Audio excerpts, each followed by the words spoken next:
Good morning students. आज हम BA part second के प्रथम प्रश्न पत्र प्रमुख राज्य व्यवस्थाओं में अमेरिका के संविधान में शक्ति पृथक्करण और अवरोध और संतुलन के सिद्धांत के बारे में अध्ययन करेंगे। अमेरिका के संविधान निर्माता स्वतंत्रता और सीमित शासन को स्थापित करना चाहते थे, यानी वो यह चाहते थे कि नागरिकों को पर्याप्त मात्रा में स्वतंत्रता मिले और जो शासन नागरिकों पर स्थापित किया जाए वह शासन सीमित शासन होना चाहिए। और इसीलिए वे शक्ति के केंद्रीकरण को नहीं, शक्ति के विकेंद्रीकरण को मान्यता देते थे। यानी कि उनका मानना था कि शक्ति का केंद्रीकरण नहीं होना चाहिए, अपितु शक्ति विकेंद्रीकृत होनी चाहिए। जैसा कि इस संबंध में जेम्स बैंक कहते हैं, अमेरिकी संविधान निर्माता प्रशासन की शक्तियों के प्रति अत्यधिक ईर्ष्यालु थे।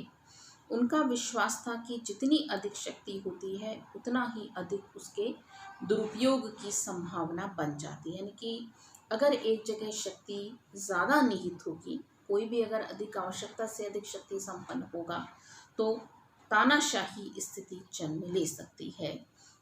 संविधान निर्माता लॉक और मॉन्टेस्क्यू से भी बहुत अधिक प्रभावित थे और इसीलिए उनके द्वारा शक्ति पृथक्करण को मान्यता दी गई। जैसा कि मेडिसन कहते थे, हम निरंतर मॉन्टेस्क्यू की अदृश्य छाया से प्रेरणा ग्रहण करते हैं।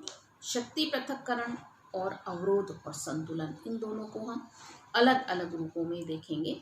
शक्ति पृथक्करण का तो मतलब होता है कि सरकार के तीनों अंग बिल्कुल एक दूसरे से अलग अलग हो जाएं, और अवरोध और संतुलन का मतलब होता है कि संतुलन की स्थिति के आधार पर वो एक दूसरे को नियंत्रित करें, क्योंकि हम यह मानते हैं कि शासन एक इकाई है, तो इसलिए पूर्ण शक्ति पृथक्करण संभव नहीं है। तो अमेरिका में भी शक्ति पृथक्करण है, लेकिन उसके साथ साथ अवरोध और संतुलन को मान्यता दी गई है। यानी कि शक्ति पृथक्करण पूरी तरह न अपनाकर अवरोध और संतुलन को अपनाया गया है।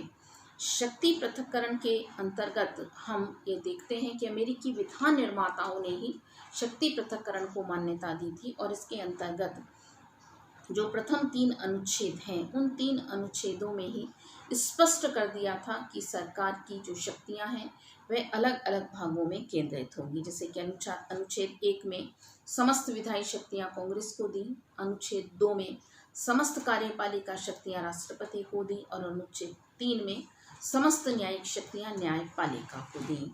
और अमेरिकी विधान निर्माताओं ने जो सरकार के अंग हैं उन्हें एक दूसरे से स्वतंत्र करने के लिए या इन अंगों को एक दूसरे से अलग करने के लिए कुछ व्यवस्थाएं की हैं, जो कि इस प्रकार हैं। पहला है, सरकार के अंगों के सदस्यों का चुनाव अलग अलग, यानी अलग अलग तरीके से ये चुने जाएंगे। राष्ट्रपति एक निर्वाचक मंडल के द्वारा चुना जाएगा, कांग्रेस जनता के द्वारा चुनी जाएगी, और न्यायाधीश राष्ट्रपति के द्वारा मनोनीत होंगे। दूसरा है, सरकार के अंगों का कार्यकाल अलग अलग। राष्ट्रपति 4 साल के लिए, सीनेट का एक सदस्य 6 साल के लिए, प्रतिनिधि सभा 2 साल के लिए, तो अलग अलग कार्यकाल निर्धारित किया गया है। नेक्स्ट है, सरकार के सदस्यों के उत्तरदायित्व में भिन्नता। सीनेट के सदस्य अपने राज्य के प्रति उत्तरदायी हैं, राष्ट्रपति राष्ट्र के प्रति उत्तरदायी है, और न्यायालय संविधान के प्रति उत्तरदायी है।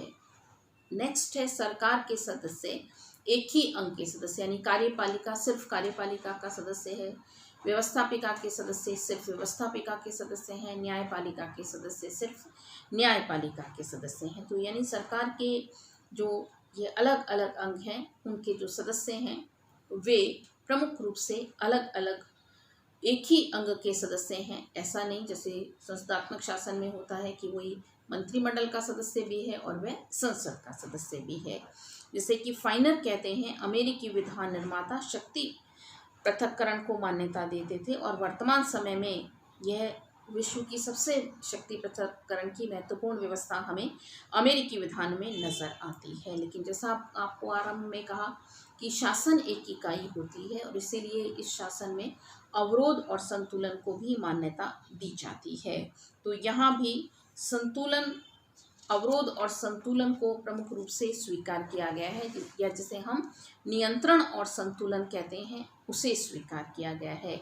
अवरोध और संतुलन क्या है? अवरोध और संतुलन का मतलब है कि सरकार के अंग एक दूसरे से नियंत्रित भी हों और एक दूसरे को नियंत्रित भी करें।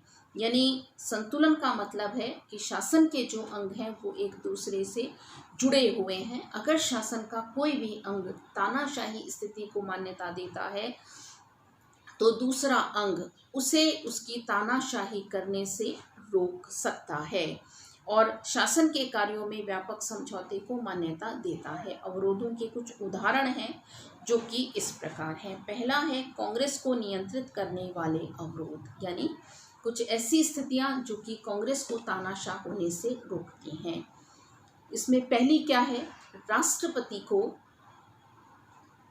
यह अधिकार होता है कि वह किसी भी विधेयक पर उसके पास एक तो निलंबनकारी निषेधाधिकार है और एक उसके पास जेबी निषेधाधिकार है, जिसके माध्यम से वह किसी भी विधेयक को अधिनियम बनने से रोकता है। तो यानी नियंत्रण किसने लगाया? कार्यपालिका ने लगाया व्यवस्थापिका पर। कांग्रेस पर दूसरा नियंत्रण लगाती है न्यायालय। कांग्रेस के द्वारा जो कानून बनाए जाते हैं, अगर वे कानून कहीं भी संविधान के विरुद्ध होते हैं तो ऐसी स्थिति में न्यायालय अपने न्यायिक पुनरावलोकन के अधिकार के माध्यम से उन कानूनों को अवैध घोषित कर सकती है।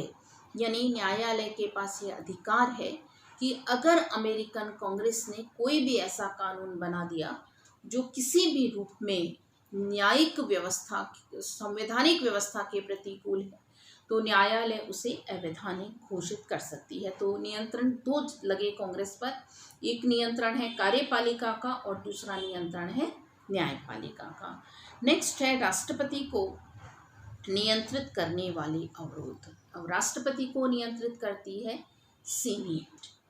राष्ट्रपति के द्वारा की गई नियुक्ति, राष्ट्रपति के द्वारा की गई संधियों को सीनेट का अनुसमर्थन जब तक नहीं मिलता है तब तक वो संधि लागू नहीं होती है। इसके अलावा महाभियोग के माध्यम से राष्ट्रपति को अपदस्थ किया जा सकता है। यह महाभियोग प्रतिनिधि सभा लगाती है और सीनेट उसका परीक्षण करती है।